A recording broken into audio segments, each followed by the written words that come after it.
দেখো, জলের ব্যতিক্রান্ত প্রসারণ আমরা সাধারণভাবে জানি তরলের উষ্ণতা বৃদ্ধি করলে অর্থাৎ উত্তপ্ত করলে তরলকে তার আয়তনের প্রসারণ ঘটে, আবার সেই তরলকে ঠান্ডা করলে তার আয়তনের সংকোচন ঘটে। এটাই হচ্ছে স্বাভাবিক ধর্ম তরলের। কিন্তু জলের ক্ষেত্রে কিছু ব্যতিক্রান্ত দেখা যায়, অর্থাৎ এই আয়তন প্রসারণ এবং সংকোচন কালে জলের সামান্য কিছু ব্যতিক্রম লক্ষ্য করা যায়। এটাই হচ্ছে জলের ব্যতিক্রান্ত প্রসারণ বিষয়। তো আমরা যদি 0 ডিগ্রি সেন্টিগ্রেড উষ্ণতা কিছু জল পাত্রে নিয়ে যদি তাকে আমরা তাকে আমরা উত্তপ্ত করি, তার মানে দেখা যাবে 0 ডিগ্রি সেন্টিগ্রেড থেকে 4 ডিগ্রি সেন্টিগ্রেড উষ্ণতা পর্যন্ত যত আমরা উষ্ণতা বৃদ্ধি করব, সেই জলের আয়তন প্রসারণ না ঘটে আয়তনের সংকোচন ঘটতে থাকে। তাহলে কি বললাম বুঝলে, যে আমরা 0 ডিগ্রি সেন্টিগ্রেড উষ্ণতার কিছু জল নিয়ে যদি সেই জলকে উত্তপ্ত করি এবং 4 ডিগ্রি সেন্টিগ্রেড পর্যন্ত একটা লক্ষ্য করা যাবে যে 0 থেকে 4 ডিগ্রি সেন্টিগ্রেড উষ্ণতার বৃদ্ধির মধ্যে জলের আয়তন কিন্তু প্রসারিত হলো না। অন্যান্য তরলের ক্ষেত্রে কিন্তু আয়তন প্রসারিত হয়, কিন্তু জলের আয়তন প্রসারিত না হয়ে সংকুচিত হতে দেখা যায়। এরপর আরো উষ্ণতা যদি বৃদ্ধি করা হয়, দেখা যাবে যে জলের আয়তন অন্যান্য তরলের মতো প্রসারিত হচ্ছে। তার মানে 4 ডিগ্রি সেন্টিগ্রেডের উপরের উষ্ণতায় জলের আয়তন প্রসারণ অন্যান্য তরলের মতো হয়, কিন্তু 4 ডিগ্রি থেকে 0 ডিগ্রি সেন্টিগ্রেড থেকে 4 ডিগ্রি পর্যন্ত 4 ডিগ্রি সেন্টিগ্রেড এই উষ্ণতার ব্যবধানে কিন্তু জলের আয়তন সংকোচন ঘটে। তাহলে এটা একটা বিষয়। আবার দেখো, আরেকটা পাত্রে কিছু উষ্ণ জল নিয়ে নিলে, যার উষ্ণতা 4 ডিগ্রি সেন্টিগ্রেডের চেয়ে বেশি, সেই জলকে উষ্ণ জলকে ধীরে ধীরে ঠান্ডা করলে প্রথমে আয়তন সংকোচন ঘটবে, কিন্তু যেই 4 ডিগ্রি সেন্টিগ্রেড উষ্ণতায় এসে যাবে, তারপর দেখবে যত ঠান্ডা করবে সেই জলের আয়তন কিন্তু প্রসারিত হয়। 4 ডিগ্রি সেন্টিগ্রেড উষ্ণতার পরে 0 ডিগ্রি সেন্টিগ্রেড পর্যন্ত জলের আয়তন প্রসারিত হয়।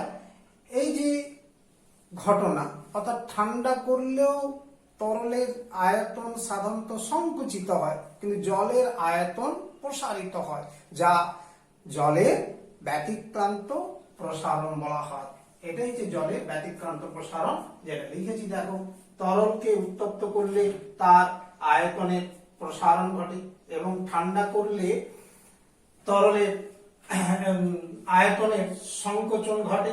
ইহাই হলো তরলের সাধারণ ধর্ম। কিন্তু জলের ক্ষেত্রে কিছু ব্যতিক্রম দেখা যায়। 0 ডিগ্রি সেন্টিগ্রেড উষ্ণতার জল নিয়ে উত্তপ্ত করলে 0 ডিগ্রি সেন্টিগ্রেড থেকে 4 ডিগ্রি সেন্টিগ্রেড পর্যন্ত জলের আয়তন সংকুচিত হয়। এরপর তাপমাত্রা বৃদ্ধি করলে অন্যান্য তরলের মতো জলেরও আয়তন প্রসারিত হয়। কিছু পরিমাণ উষ্ণ জল নিয়ে ঠান্ডা করলে অন্য তরলের মতো জলের আয়তন 4 ডিগ্রি সেন্টিগ্রেড পর্যন্ত কমতে থাকবে, মানে আয়তন সংকুচিত হতে থাকবে 4 ডিগ্রি সেন্টিগ্রেড উষ্ণতা পর্যন্ত। কিন্তু 4 ডিগ্রি সেন্টিগ্রেড থেকে 0 ডিগ্রি সেন্টিগ্রেড পর্যন্ত ঠান্ডা করলে জলের আয়তন প্রসারিত হয়। তার মানে এক্ষেত্রে ব্যতিক্রম ঘটছে, অর্থাৎ 4 ডিগ্রি সেন্টিগ্রেড থেকে 0 ডিগ্রি সেন্টিগ্রেড পর্যন্ত জলের আয়তন প্রসারণ অন্যান্য তরলের থেকে ভিন্ন। একে জলের ব্যতিক্রান্ত প্রসারণ বলা হয়। কেমন? তাহলে এটাই হচ্ছে জলের ব্যতিক্রান্ত প্রসারণ। এই বিষয়টি জানতে পারলে নেক্সট হচ্ছে দেখো, আমরা এই জলের ব্যতিক্রান্ত প্রসারণ দেখেছি। এই ঘটনাটি থাকার জন্য, জলের এই বিশেষ ধর্মটি থাকার জন্য একে অবলম্বন করে শীতের দেশে, বিশেষ করে শীত প্রধান অঞ্চলগুলোতে আমার জলজ প্রাণী তথা সামুদ্রিক প্রাণী বা জলাশয়, পুকুর, নদী, খাল, বিল ইত্যাদি জলাশয়ের যে মাছ সহ অন্যান্য জলজ প্রাণী বা জীবকুল কিভাবে বেঁচে থাকে, সেটা একটা ঘটনা। সেইটা কিন্তু এই জলের ব্যতিক্রান্ত প্রসারণকে কাজে লাগিয়ে ওই জলজ জীবকুল বেঁচে থাকে। তো সেটা নিয়ে একটা আমরা এক্সপ্লেন করছি। দেখো যে জলজ বা সামুদ্রিক জীবের উপর এর প্রভাব, অর্থাৎ কার জলের ব্যতিক্রান্ত প্রসারণে প্রভাব। এখন শীতের দেশে সাধারণত বায়ুর উষ্ণতা শীতকালে কমতে থাকে। তো বায়ুমণ্ডলের উষ্ণতা যত কমতে থাকবে, হ্যাঁ, বিভিন্ন জলাশয় যেগুলো রয়েছে, পুকুর, নদী, খাল, বিল কিংবা সমুদ্র, তার সেই জলের উপরের অংশের তাপমাত্রাও কমতে থাকবে। কারণ বায়ুর তাপমাত্রা যত কমতে থাকে, হ্যাঁ, জলের উপরের অংশের তাপমাত্রা ক্রমশ কমতে থাকে, অর্থাৎ ঠান্ডা হইতে থাকে। তার ঠান্ডা হলে তরল তো ভারী হয়, কাজেই সেটা ভারী হয়ে যায়। তার উপরের অংশের জল ঠান্ডা এবং ভারী হয়ে সেটা ওর নিচের দিকে চলে যায়, জলাশয়ের তলদেশের দিকে নেমে পড়ে। কারণ নিচের দিকে জল অপেক্ষাকৃত উষ্ণ থাকে, যার ফলে সেটা হালকা। তার মানে উপর নিচের হালকা জল উপরে উঠে আসে, আর উপরের ভারী ঠান্ডা জল নিচে নেমে আসে। কিন্তু এই যে একটা পরিচলন স্রোত, জলের এই পরিচলন স্রোত একটা চলতে থাকবে কতক্ষণ পর্যন্ত? না যখন সমগ্র জলের উষ্ণতা 4 ডিগ্রি সেন্টিগ্রেড পর্যন্ত না ঠান্ডা হয়। যেই 4 ডিগ্রি সেন্টিগ্রেড উষ্ণতায় পৌঁছে যাবে, তখন কিন্তু একটা মজার ঘটনা ঘটে। কারণ তোমরা জানো 4 ডিগ্রি সেন্টিগ্রেড উষ্ণতায় জলের ঘনত্ব সবচেয়ে বেশি, অর্থাৎ সেই সময় জলের ওই উষ্ণতায় জলটা সবচেয়ে ভারী থাকে। তার মানে এই ঘটনাটি, তার মানে বায়ুর উষ্ণতা কমতে কমতে যখন 4 ডিগ্রি সেন্টিগ্রেড উষ্ণতায় পৌঁছে যাবে, তখন জলের ঘনত্ব সর্বোচ্চ হয়। ফলে কি হয় না উপরের জলের, হ্যাঁ, উষ্ণতা 4 ডিগ্রি সেন্টিগ্রেড, আবার নিচের জলের উষ্ণতাও 4 ডিগ্রি সেন্টিগ্রেড। এবার লক্ষ্য করো, এরপর যখন আরো উষ্ণতা কমবে উপরের অংশে, তখন ঘনত্ব তো বাড়বে, ঘনত্ব কমবে, অর্থাৎ আয়তন বাড়বে।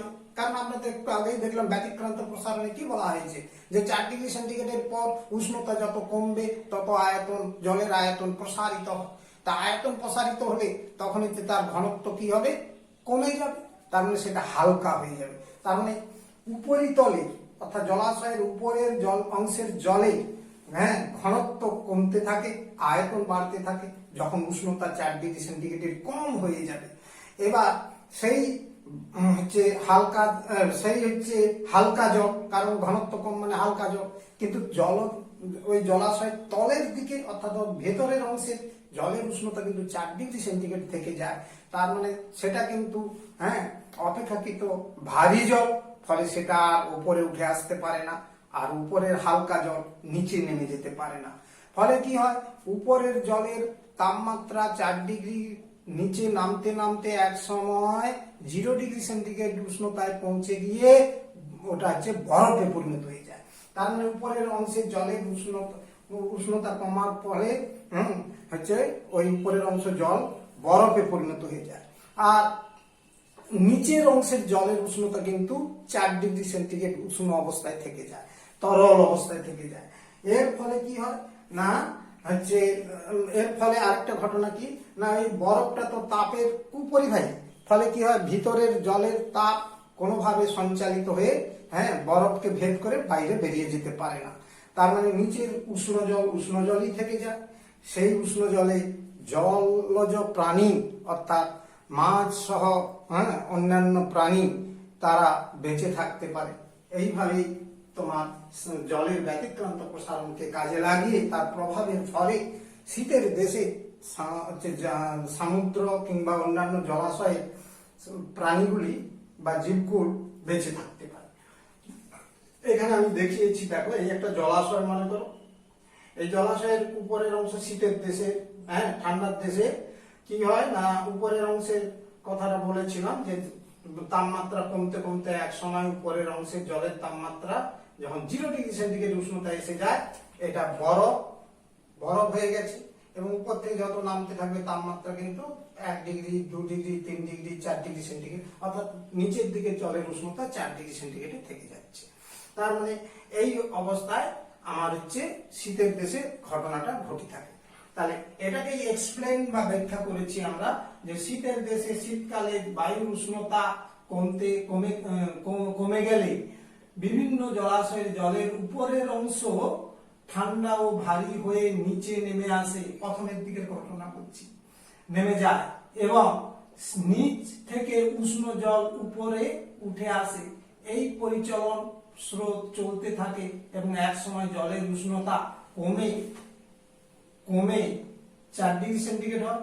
4 ডিগ্রি সেন্টিগ্রেড উষ্ণতা জলের ঘনত্ব সর্বোচ্চ হয়। উপরের জলের তাপমাত্রা কমে 4 ডিগ্রি সেন্টিগ্রেডের কম হলে সেটি হালকা হয়। কেমন? তাহলে উপরের জলের উষ্ণতা 4 ডিগ্রি সেন্টিগ্রেডের কম হলে সেটি হালকা হয়, তার ফলে উপরের জল আর নিচে নেমে আসতে পারে না। এর পরের কথাটা আমি এখানে লিখছি, দেখো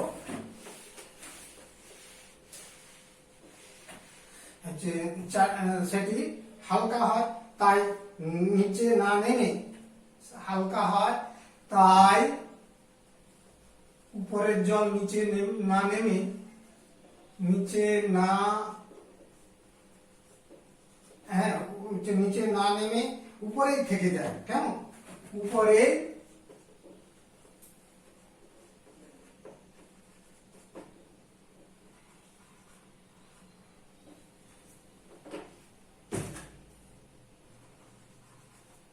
তারপরে উপরেই ওই এই জলটা, ঠান্ডা জলটা থেকে যাবে, কারণ ওটা তো হালকা। হ্যাঁ, এবং উপরের জল ক্রমশ ঠান্ডা হয়ে বরফে পরিণত হয়। উপরের জল ক্রমশ ঠান্ডা হয়ে বরফে পরিণত হয়। ঠান্ডা হয়ে বরফে কেমন পরিণত হয়। কেমন? এটা উপরের জলটা কি হচ্ছে না, বরফে পরিণত হয়। তার ফলে কি হচ্ছে, ওটা ভেসেই থাকে উপরে। বরফ তাপের কুপরিবাহী। হ্যাঁ, বরফ তাপের কুপরিবাহী, ফলে নিচে উষ্ণ জল 4 ডিগ্রি সেন্টিগ্রেডে উষ্ণ জল হচ্ছে থেকে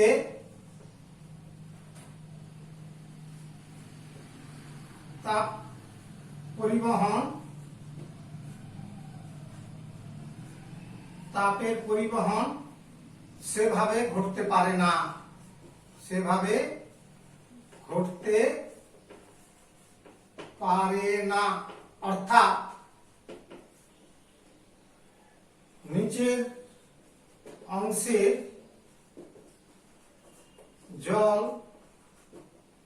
জলের উষ্ণতা প্রায় 4 ডিগ্রি সেন্টিগ্রেডই থাকে। 4 ডিগ্রি সেন্টিগ্রেড থাকে। এর ফলে জলজ প্রাণী, মাছ সহ, হ্যাঁ, এর ফলে জলজ প্রাণী সমূহ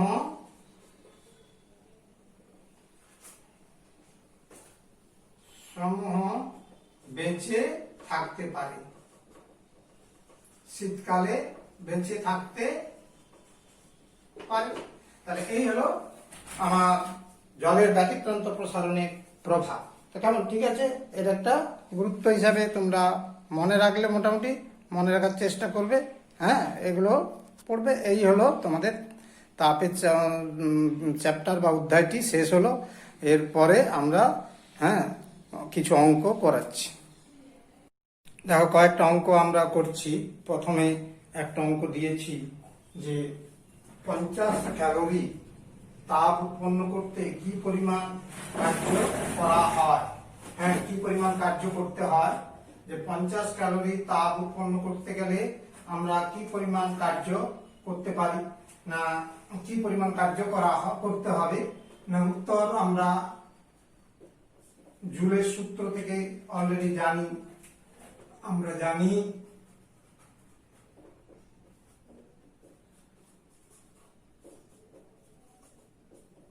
W = JH, এই রিলেশনটা আমরা অলরেডি জেনে আছি। তাহলে দেখো W সমান কৃতকার্য। হ্যাঁ, এখানে W সমান ডব্লিউ সমান কার্য, আর এটা তো বের করতে হবে, জিজ্ঞাসা চিহ্ন দিলাম।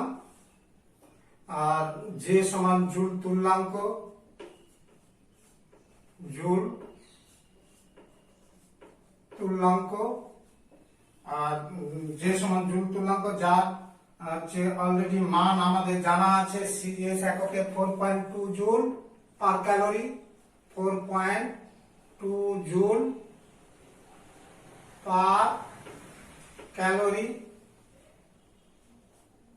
এটা আমাদের জানা আছে।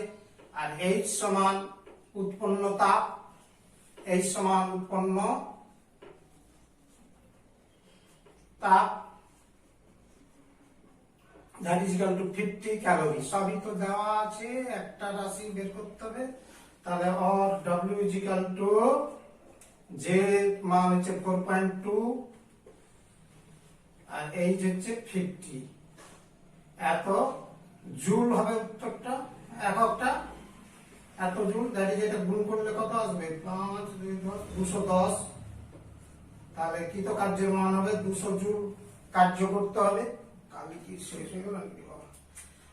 তাহলে যে 210 জুল, 210 জুল কার্য করতে হবে।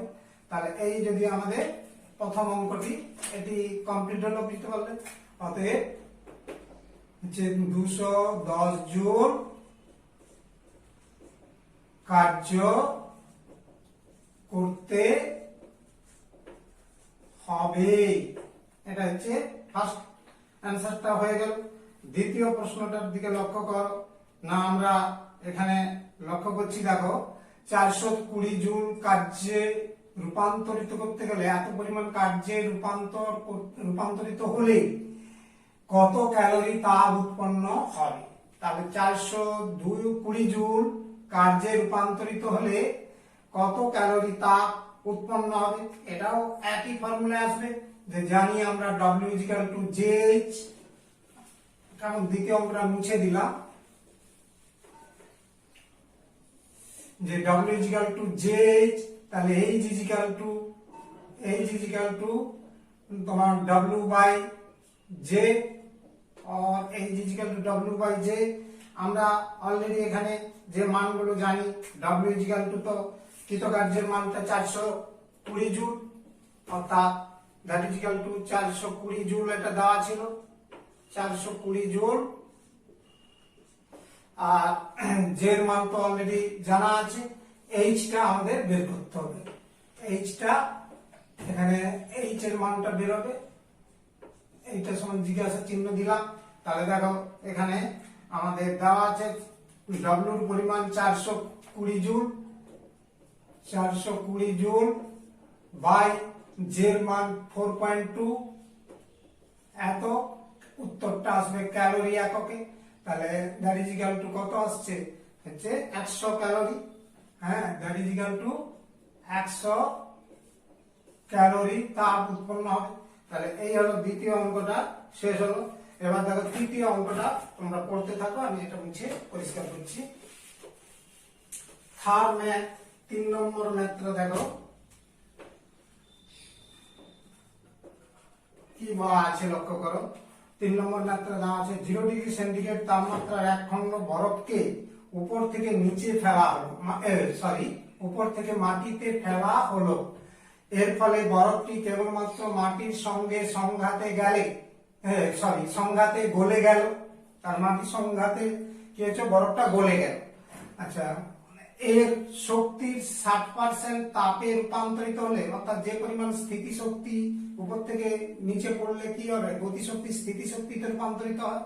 তার মানে এখানে দেখো সঞ্চিত শক্তিটা হচ্ছে 60% হচ্ছে রূপান্তরিত হলো। এখানে কথাটা বোঝার চেষ্টা করো, উপরে রাখা অবস্থায় ওই বরফখণ্ডের উপরে কি সঞ্চিত আছে, স্থিতি শক্তি, সেটাই গতিশক্তিতে রূপান্তরিত হয়ে শেষ পর্যন্ত কি হলো না তাপ শক্তিতে রূপান্তরিত হয়েছে সংঘর্ষের ফলে। তার মানে এখানে স্থিতি শক্তিটার 60% ওই তাপে রূপান্তরিত হয়েছে, আর বাকিটা হচ্ছে কি গতিশক্তিতে রূপান্তরিত হয়েছে। তার মানে এখানে কোন উচ্চতা থেকে ফেলা হলো, বরফটাকে কত উচ্চতা থেকে ফেলা হলো, তাহলে আবার একবার অঙ্কটা পড়ে নাও। 0°C তাপমাত্রা এক খণ্ড বরফকে উপর থেকে মাটিতে ফেলা হলো। এর ফলে বরফটি কেবলমাত্র মাটির সঙ্গে সংঘাতে গলে গেল। এর শক্তি 60% কার্যে রূপান্তরিত হলে একে কোন উচ্চতা থেকে ফেলা হলো, এটা তোমাকে ধরে নিতে হবে। এটা হচ্ছে ধরে নিতে, তাহলে উচ্চতা একটা ধরে নিতে পারি, আর বরফখণ্ডের ভর তাহলে কত হবে সেটা ধরে নিতে হবে। এম মনে করো, ধরিলাম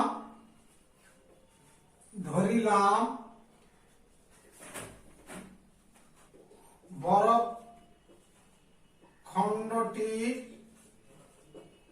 খণ্ডটির ভর এম গ্রাম এবং উপর থেকে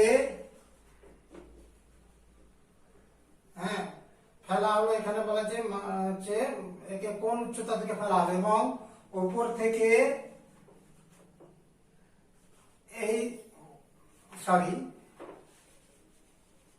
এবং এই উচ্চতা থেকে ফেলা হলো 8 সেন্টিমিটার ধরবে, 8 সেন্টিমিটার উচ্চতা থেকে ফেলা হলো, এবং 8 সেন্টিমিটার এককটা ধরে নিচ্ছি, উচ্চতা থেকে ফেলা হলো। তাহলে বরফখণ্ডটি এই উচ্চতায় থাকা অবস্থায় তার সঞ্চিত যে শক্তি, তাহলে স্থিতি শক্তি আমরা বলতে পারি না। অতএব বরফখণ্ডটির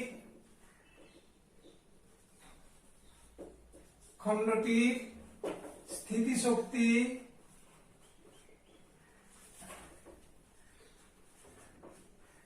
সমান mgh, জিটা অভিকর্ষজ ত্বরণ, এখানে জি সমান অভিকর্ষজ ত্বরণ, যেটা সিজিএস এককে 980 সেন্টিমিটার পার সেকেন্ড স্কয়ার। তাহলে এটা আমাদের জানা মান। তাহলে এখানে mh এটার মানটা বসিয়ে দিচ্ছি, that is equal two m into 980 into h, এত হবে স্থিতি শক্তি। তাহলে এর স্থিতি শক্তি mgh কে আমরা থেকে এককটা, তাহলে সিজিএস এককটা কি হবে, আর এত আর আমার হচ্ছে স্থিতি শক্তি হলো। এবার এই শক্তির 60% এখানে বলা আছে 60% তাপে রূপান্তরিত হয়েছে, তাহলে উৎপন্ন তাপ কত হবে না, ওই শক্তির 60% রূপান্তরিত হয়েছে, যে এই শক্তির 60% তাপে রূপান্তরিত হয়েছে।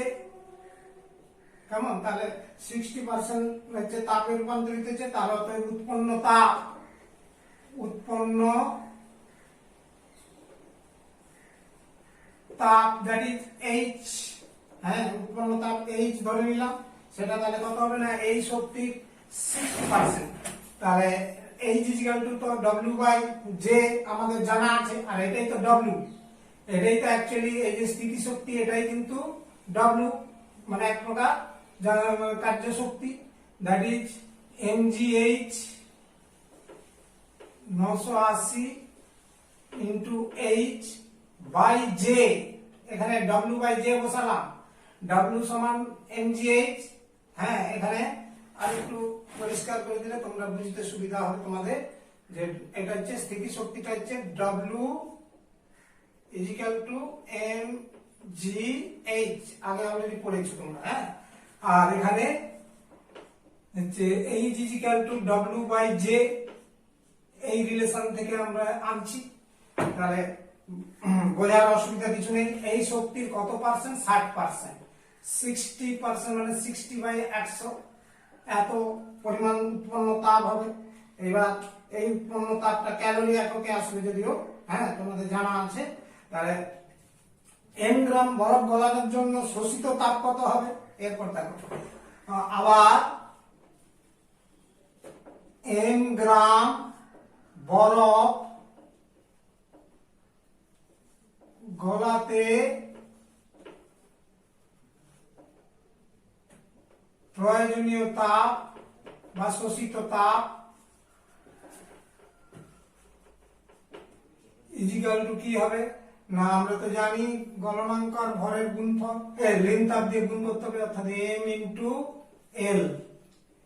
এল সমান লেন তাপ, গলনের লেন তাপ, বরফ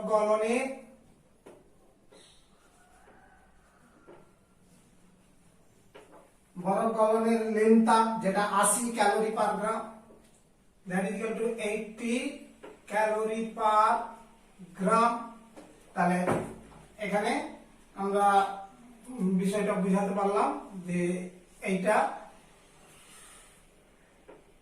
হলো, তার মানে that is equal two m into 80, এত ক্যালোরি। আর আগেরটাও ক্যালোরি এককে উত্তর আসবে, এককটা আসবে।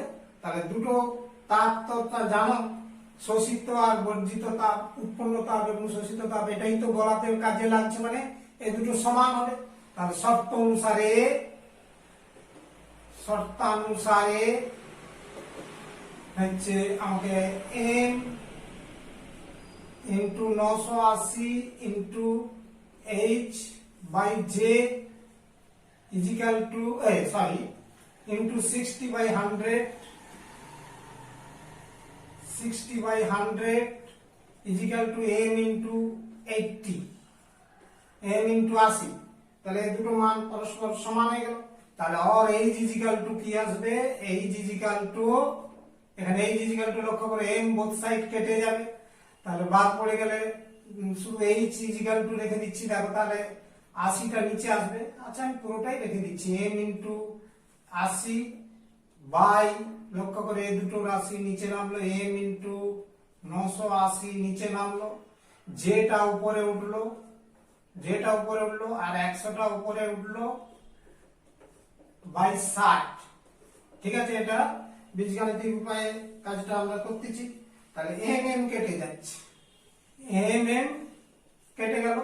তাহলে m কেটে গেলে এরপরে লক্ষ্য করো j এর মান তো জানো 4.2 ইন্টু 10⁷ আর, হ্যাঁ এত আর পার ক্যালোরি। তো কাজেই ওখান থেকে আমরা j এর মানটা বসিয়ে দিই, that is equal to 80 into 4.2 into 10 to j এর মান 4.2 ইন্টু 10⁷ ইন্টু 100 বাই, লক্ষ্য করো 980 ইন্টু 60। তাহলে এই দুটো শূন্য কেটে দিচ্ছি, 1 2। এবার লক্ষ্য করো 98 কেটে যাবে, এটা এই দশমিকটা তুলে দিলাম। এবার দেখো 14 3 42, 14 7 98, হ্যাঁ কাটাকুটি করে দিলাম, করে দিলে আচ্ছা এটা আমি ক্যালকুলেটর করে দেখাচ্ছি, হ্যাঁ ক্যালকুলেশন করে মানটা কত আসছে বের করছি। 80 গুণিত 42 ডিভাইড বাই 98 বাই 6 10⁶ হবে, ওকে, এত ইকুয়াল টু 0.5714, 0. কালিজ খুব ডিস্টার্ব করছে, আমি এই লাইনটা মুছে দিচ্ছি, জায়গাটা লেখার জন্য নিচ্ছি। তাহলে আমার ক্যালকুলেটরের যে মানটা এলো 0.5714, that is equal two 0.5714 into 10⁷ into 10⁷।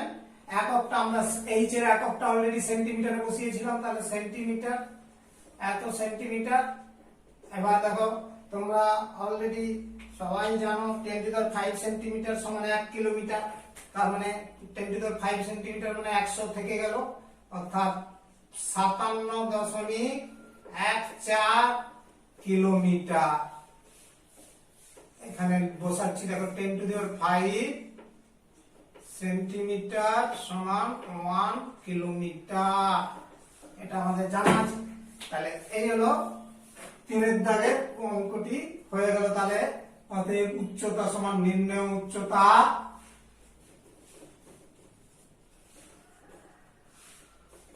সাতান্ন 57.14 কিলোমিটার।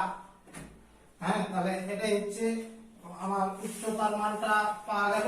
নেক্সট হচ্ছে দেখো 4 নম্বর একটা অঙ্ক দিয়েছি আমরা যে 100 মিটার উঁচু 100 মিটার উঁচু জলপ্রপাতের শীর্ষদেশ ও পাদদেশের উষ্ণতার পার্থক্য কত হবে যদি তাপের 90% জলে আবদ্ধ থাকে।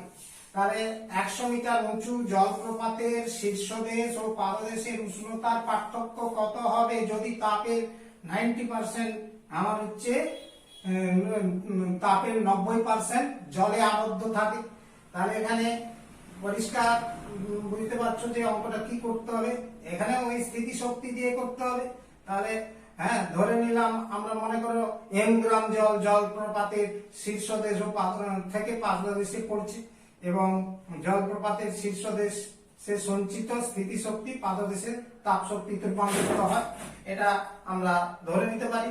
তাহলে দেখো আমরা এখানে কি বলছি লক্ষ্য করো যে অঙ্কটা আরেকবার পড়ে নিতে পারো। হ্যাঁ, অঙ্কটা পড়ার মতো অঙ্ক রয়েছে। ধরলাম এম গ্রাম জল জলপ্রপাতের শীর্ষদেশ থেকে পাদদেশে পড়ছে। ধরিলাম এটা 4 নম্বর অঙ্ক। ধরিলাম এম গ্রাম জল জলপ্রপাতের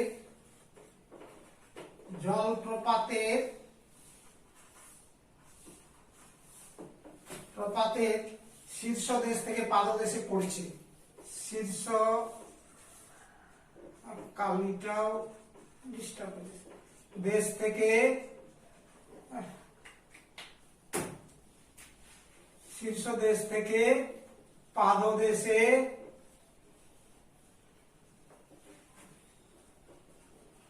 পড়ছে এবং এখানে স্থিতিশক্তি, হ্যাঁ এখানে তো উপরে থাকা মানে স্থিতিশক্তি, সঞ্চিত স্থিতিশক্তি রয়েছিল শীর্ষদেশে থাকে, জলপ্রপাতের শীর্ষদেশে সঞ্চিত স্থিতিশক্তি পাদদেশের তাপ শক্তিতে রূপান্তরিত হয়। এখানে আমরা এইভাবে বললে আরো পরিষ্কার হয়ে যাবে। এখানে জলপ্রপাতের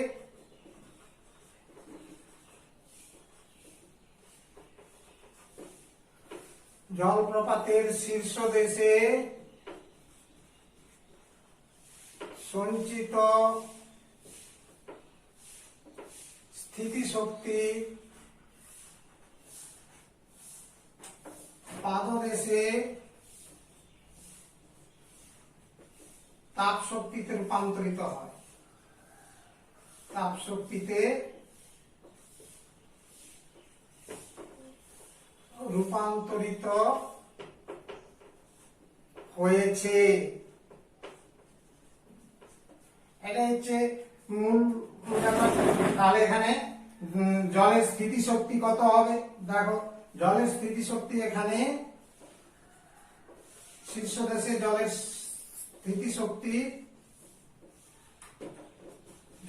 স্থিতিশক্তি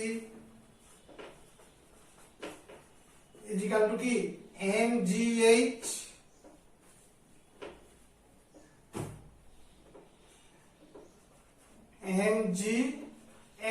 এটা হচ্ছে আমরা অলরেডি বুঝতে পারলাম যেখানে কতটা স্থিতিশক্তি সঞ্চিত হচ্ছে, আর এটাকে আমরা W বলতে পারি।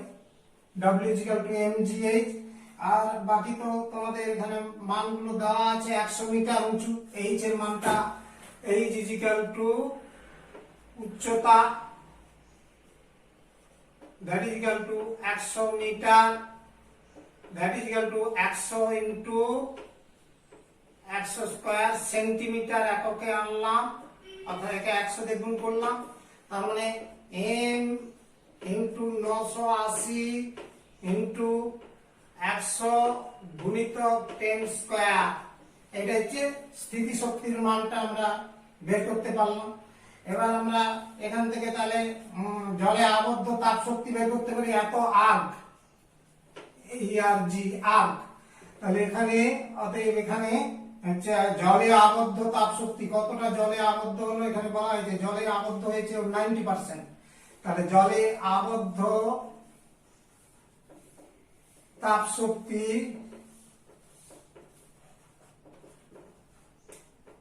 ইজিক্যাল টু W/J ইন্টু 90%, তার মানে 90/100। কেমন, যে তো হচ্ছে জুল তুল্যাঙ্ক, এটার মান আমরা অলরেডি জানি 4.2 ইন্টু 10⁷। হ্যাঁ, যে সমান জুল তুল্যাঙ্ক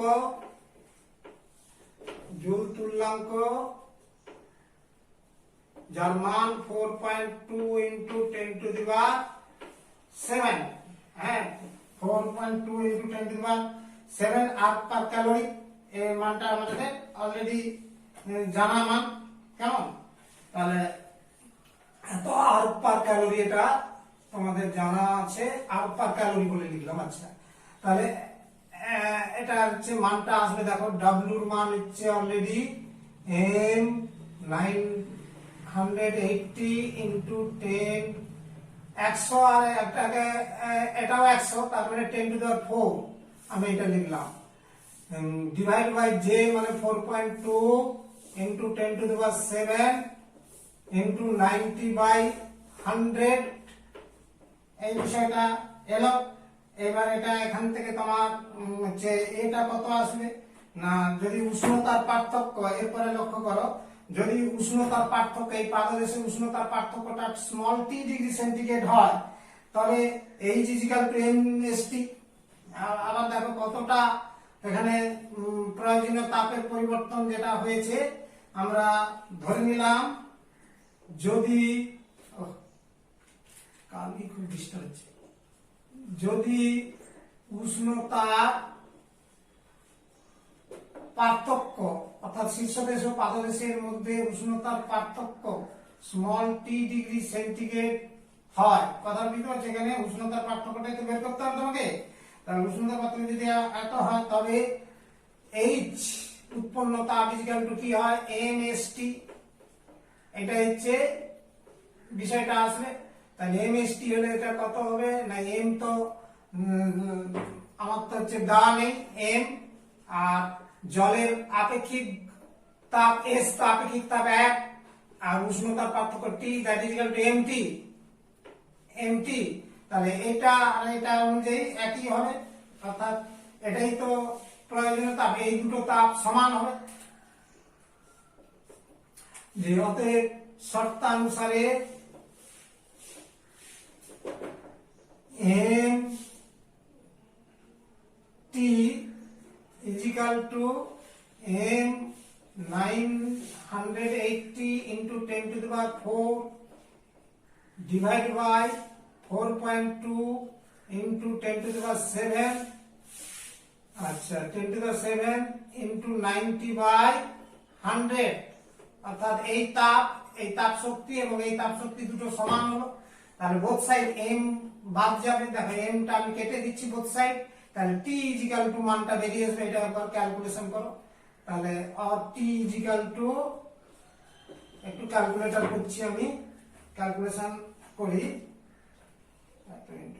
কাটাকুটি হয়ে যাচ্ছে তো, 980 into 10⁴ divide by 4.2, 0.21 degree centigrade, 0.21 degree centigrade. তাহলে এটাই হচ্ছে উষ্ণতার পার্থক্য হবে। অতএব হ্যাঁ, উষ্ণতার পার্থক্য কত না, এই পার্থক্যটা হচ্ছে,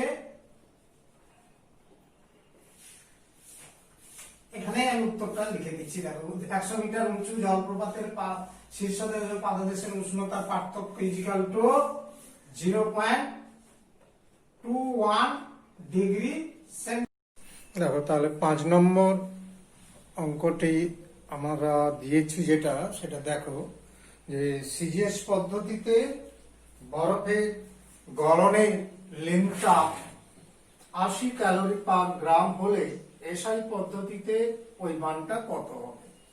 তাহলে সিজিএস পদ্ধতিতে বরফের গলনের লেন্থটা 80 ক্যালোরি পার গ্রাম, এটা তোমাদের জানা মান, যদিও এখানে দেওয়া হয়েছে, তো সেটাকে এসআই পদ্ধতিতে কনভার্ট করতে হবে। আমরা তাহলে 0°C উষ্ণতা 1 গ্রাম বরফকে জলে পরিণত করতে গেলে 80 ক্যালোরি তাপ লাগে, এটা আমাদের জানা বিষয়। হ্যাঁ, তাহলে এখান থেকে গলনের লিন তাপের ডেফাইন থেকে আমরা লিখতে পারি, ডেফিনেশন থেকে, যে 0°C উষ্ণতায় 1 গ্রাম বরফকে জলে পরিণত করতে 80 ক্যালোরি তাপ লাগে। কেমন? আবার দেখো, 1 ক্যালোরি তাপকে সম্পূর্ণ কাজে পরিণত করলে 4.2 জুল কার্য পাওয়া যায়। হ্যাঁ, আমি কি বলছি না, আবার 1 ক্যালোরি তাপকে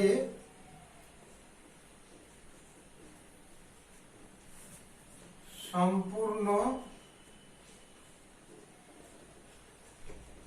রূপে কার্যে রূপান্তরিত করলে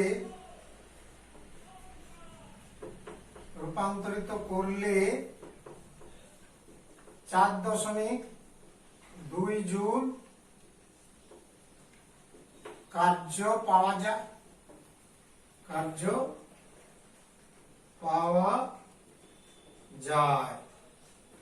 কেমন? এটা পরিষ্কার হয়ে গেলাম। এসআই পদ্ধতিতে ভরের একক কি? কিলোগ্রাম। তার মানে 1 কেজি প্রতি কিলোগ্রাম বরফকে জলে পরিণত করতে কতটা তাপ লাগবে সেটাই হচ্ছে ওর লিন তাপ হয়ে যাবে, বরফের গলনে লিন তাপ হয়ে যাবে। তার মানে অতএব 0°C উষ্ণতায়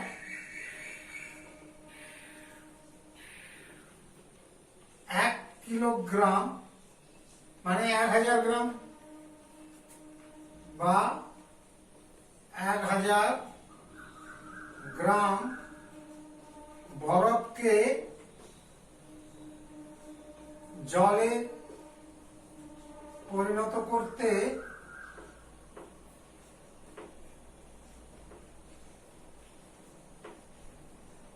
মোট প্রয়োজনীয় তাপ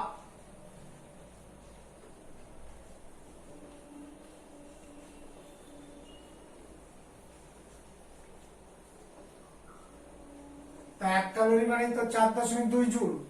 তার মানে তোমার 80 ক্যালোরি, তাহলে হবে কি 80 গুণিত 4.2 জুল ইন্টু ওর ভর হচ্ছে, এখানে আসছে কত না 1000 গ্রাম, মানে 1 কেজিকে 1000 গ্রাম, তাহলে এত জুল পার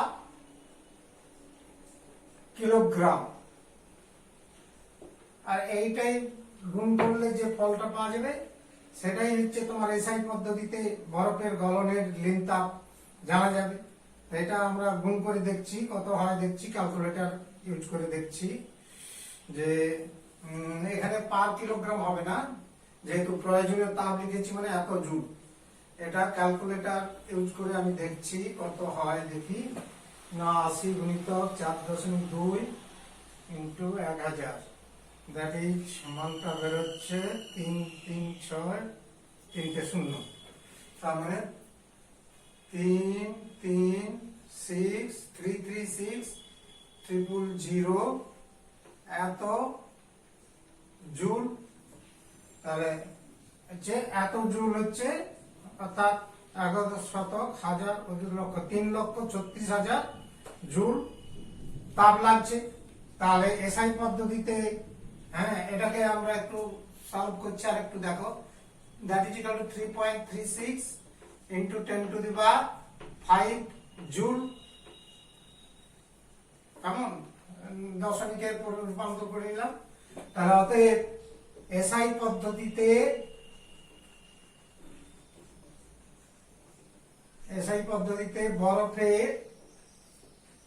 বরফের গলনের লিন তাপ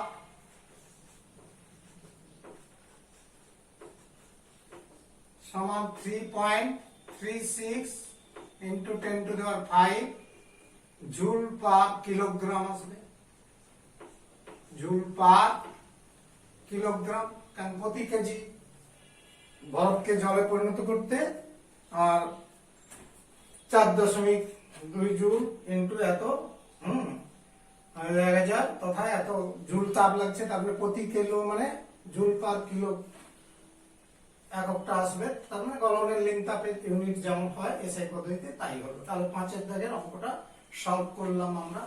নেক্সট দেখো 6 দাগে যে প্রবলেমটা দিয়েছি অঙ্কটি, সেটা তোমরা পড়তে থাকো। যে 0 ডিগ্রি সেন্টিগ্রেড উষ্ণতায় তোমার 12 গ্রাম বরফকে গলিয়ে 0 ডিগ্রি সেন্টিগ্রেড উষ্ণতা জলে পরিণত করতে কত তাপ লাগবে? কেমন? তাহলে এখানে লক্ষ্য করলে যে 0 ডিগ্রি সেন্টিগ্রেড উষ্ণতায় 12 গ্রাম বরফকে গলিয়ে 0 ডিগ্রি সেন্টিগ্রেড উষ্ণতার জলে পরিণত করতে কত তাপ লাগবে। তার মানে এখানে আমরা প্রয়োজনীয় তাপ মানে কি ভর ইন্টু তোমার হচ্ছে লিন তাপ আসবে, গলনের লিন তাপ, দ্যাট ইজ তাহলে প্রয়োজনীয় তাপ 6 দাগের প্রবলেমের সলভটা হচ্ছে যে প্রয়োজনীয় তাপ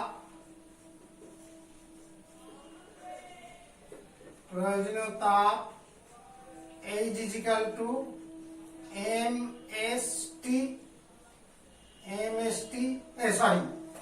into L, গলনের লিন তাপ দিয়ে গুণ হবে যেহেতু অবস্থার পরিবর্তন, that is m is equal to বরফের ভর যেটা 12 গ্রাম দেওয়া আছে, হ্যাঁ এখানে 12 গ্রাম দেওয়া আছে, আর L হচ্ছে গলনের লিন তাপ, বরফের গলনের লিন তাপ। তা বরফের গলনের লিন তাপ তো তোমাদের জানা 80 ক্যালোরি পার গ্রাম। তাহলে আমরা এখান থেকে শুধু মানগুলো বসালেই হয়ে যায়। তাহলে that is equal two m12 into 80 এত ক্যালোরি, তার মানে 960 ক্যালোরি। সহজ অঙ্ক, 2 লাইনের অঙ্ক, হ্যাঁ হয়ে যাওয়া উচিত। হয়ে গেল। তাহলে কত তাপ লাগবে না এত ক্যালোরি তাপ 960 ক্যালোরি তাপ প্রয়োজন। নেক্সট তাহলে 960 ক্যালোরি তাপ লাগবে। এটা 6 দাগের অঙ্কটা হয়ে গেল। তাহলে 6 এর পর 7 এর অঙ্কটা পড়তে থাকো। 7 নম্বর প্রবলেমটা দেখো, যেটা দেওয়া আছে যে 0 ডিগ্রি সেন্টিগ্রেড উষ্ণতায় 0 ডিগ্রি সেন্টিগ্রেড তাপমাত্রা 20 গ্রাম বরফকে 1200 ক্যালোরি তাপ দিলে কি ঘটবে? 1200 ক্যালোরি তাপ দিলে কি ঘটবে?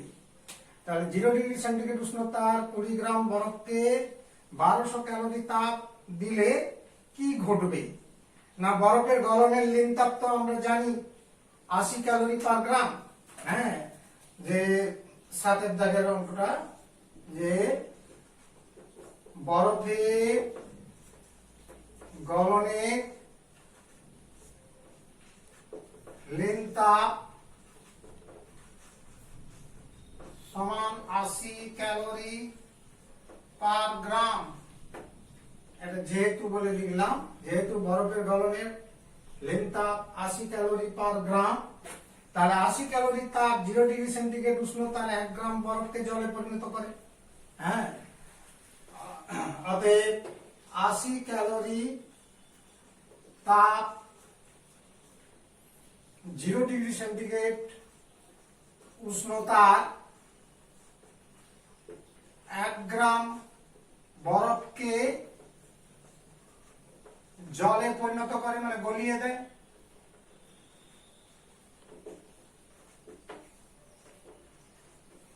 আর আমরা 1200 ক্যালোরি তাপ দিয়েছি, তাহলে 1200 ক্যালোরি হবে 1200 ক্যালোরি তাপ 0 ডিগ্রি সেন্টিগ্রেড উষ্ণতার কত গ্রাম বরফকে গলাবে? 1200 বাই 80, এত গ্রাম বরফকে জলে পরিণত করে।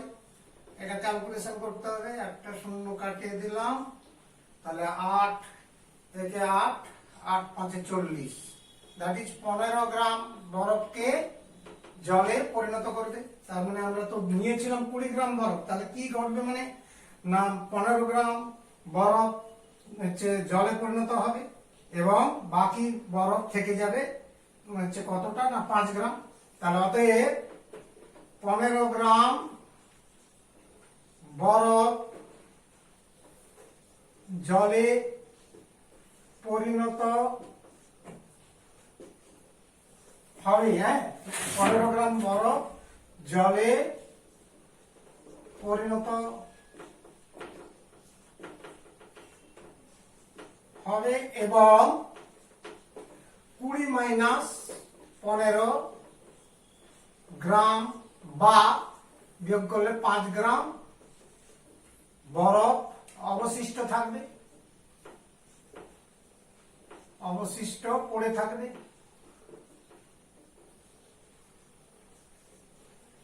তাহলে 7 দাগের অঙ্কটা হয়ে গেল। আমি 7 দাগের অঙ্কটা মুছে দিলাম।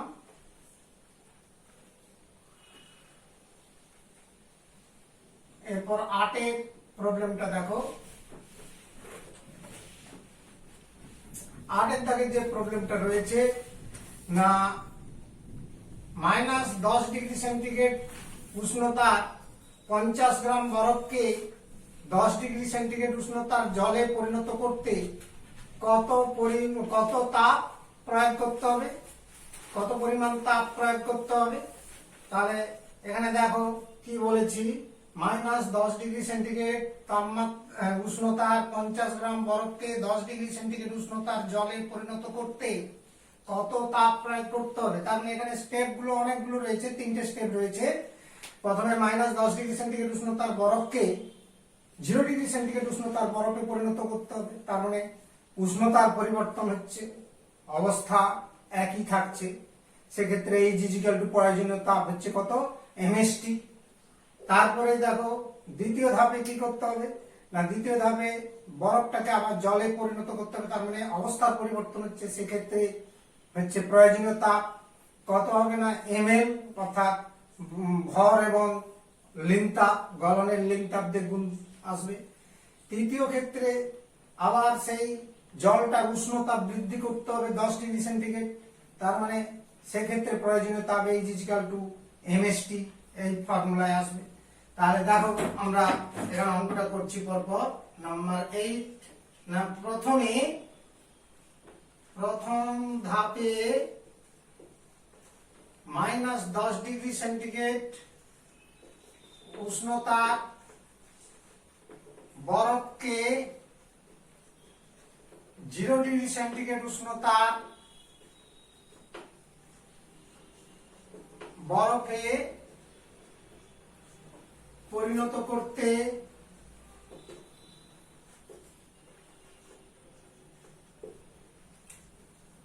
প্রয়োজনীয় তাপ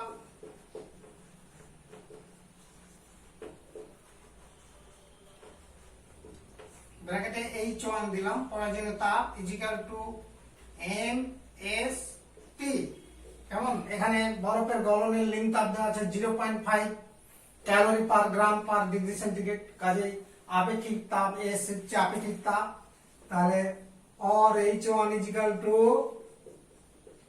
m তো ভর রয়েছে 50 গ্রাম, S হচ্ছে 0.5 ইনটু T হচ্ছে উষ্ণতার ব্যবধান কি হবে -10 ডিগ্রি থেকে 0 ডিগ্রি। তার মানে এখানে দেখো বিয়োগটা হচ্ছে 0 -10, অর্থাৎ উষ্ণতার ব্যবধানটা এটা এলো, এটা সেকেন্ড বন্ধনী। এখানে আমি ব্র্যাকেটে লিখে দিচ্ছি, দেখো m = বরফের ভর সমান 50 গ্রাম, S হচ্ছে আপেক্ষিক তাপ, বরফের আপেক্ষিক তাপ সমান 0.5 ক্যালোরি পার গ্রাম পার ডিগ্রি সেন্টিগ্রেড। আর T হচ্ছে উষ্ণতা বৃদ্ধি, মানে উষ্ণতার পরিবর্তন। দ্যাট ইজ এখানে উষ্ণতা বৃদ্ধি হয়েছে, দ্যাট ইজ যেটা এই যে এটা দেখিয়েছি। তাহলে এত ক্যালোরি এককটা আসবে। তাহলে এটা গুণ করলে কি, তাহলে দেখো 50 ইনটু 0.5 ইনটু এটা হচ্ছে +10, এত ক্যালোরি, যেটা গুণ করলে 5 5 25 মানে 250 ক্যালোরি তাপ লাগবে। এরপর দেখো দ্বিতীয় ধাপে কি করতে হচ্ছে না 0 ডিগ্রি সেন্টিগ্রেড উষ্ণতা 50 গ্রাম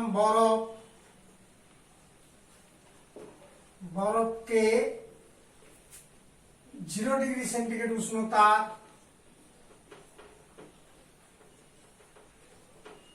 ওই 50 গ্রাম জলে পরিণত করতে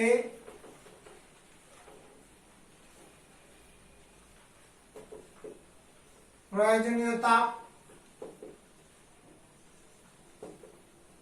দ্যাট ইজ দ্বিতীয় ধাপের তাপটাকে মনে করো H2 ইজিক্যাল টু কি হবে না M ইন্টু L। এলটা হচ্ছে বরফের গলনের লিন তাপ, L সমান বরফের গলনের লিন তাপ।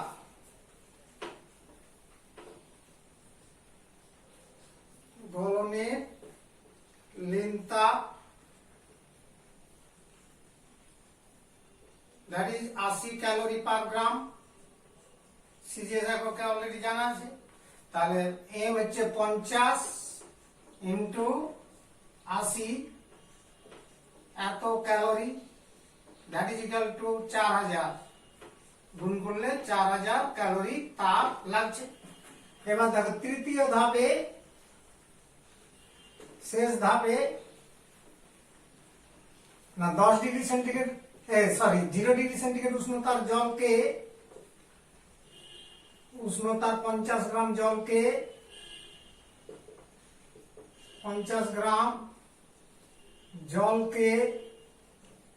10 ডিগ্রি সেন্টিগ্রেড উষ্ণতার জলে পরিণত করতে, তার মানে উষ্ণতার পরিবর্তন হচ্ছে, জলে পরিণত করতে প্রয়োজনীয় তাপ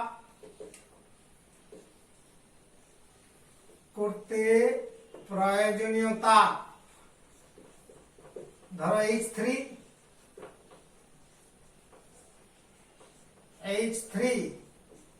তাহলে এটা হচ্ছে কি হবে না উষ্ণতার পরিবর্তন মানে MST দ্যাট ইজ আপেক্ষিক তাপ, এখানে জলের আপেক্ষিক তাপ 1, তাহলে দ্যাট ইজ ইকুয়াল টু কত না ভরটা তো এমটা তো 50 আর এসটা হচ্ছে জলের আপেক্ষিক তাপ 1। উষ্ণতার পার্থক্য কি হচ্ছে না 0 ডিগ্রি থেকে 10 ডিগ্রি সেন্টিগ্রেড, তার মানে উচ্চ উষ্ণতা 10 আছে আর নিম্ন উষ্ণতা 0 আছে, এদের পার্থক্য। তাহলে এত ক্যালোরি সমান কত হচ্ছে না 50 ইন্টু 10 আসছে, তার মানে 500, তার মানে or H3 is equal to 500 calorie তাপ। আর এখানে তোমাকে বলা হয়েছে যে এটা জলে পরিণত করতে এক্ষেত্রে মোট কত তাপ লাগছে। তাহলে মোট প্রয়োজনীয় তাপ মানে H1 plus H2 plus H3, অতএব নির্ণেয় মোট প্রয়োজনীয় তাপ সমান নির্ণেয় তাপ, দ্যাট ইজ প্রয়োজনীয় তাপ